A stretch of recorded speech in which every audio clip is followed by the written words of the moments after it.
You're not just going to say, hey, I do Facebook ad. Those are the messages I see. The messages I see are, hey, I do lead generation and I can get you 30 clients a month. Contact me for more information. One thing I just want to stress is that know your specific numbers and build a system around that, right?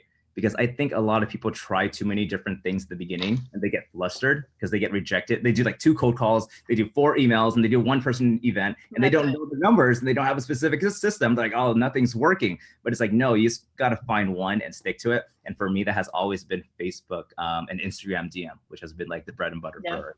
Because the owners of these companies have access to those DMs, and it's either their office manager or them that are answering them.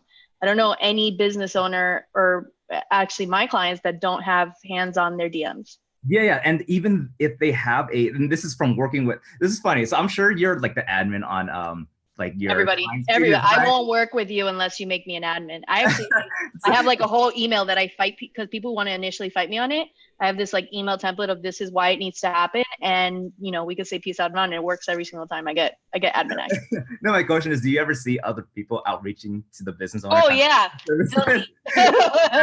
Funniest thing. Actually, my clients will send me the messages sometimes. Like I got one of my Pembroke Pines locations. She screenshotted. She's like, "Look at what this guy just sent me!" Ha ha ha ha ha. So no, because I teach a lot. So I do coaching now, right? And so I see some of my students reaching out to my current clients, and it's super funny. But anyways, the point I want to make is, even though the business owner has a social media manager or someone managing the social media platforms, because they are an admin, they're going to get the notifications anyways. And because it's their social media, they're really like keen, or they're really curious as to what's going on in the messages. So they're checking that stuff daily. So for me, I just love doing Facebook DM. The response rate has been amazing. And depending on what tactic you use, the reply rate, it's really good as well.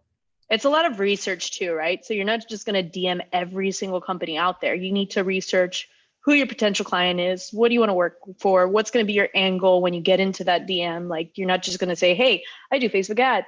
Those are the messages I see. The messages I see are, hey, I do lead generation and I can get you 30 clients a month.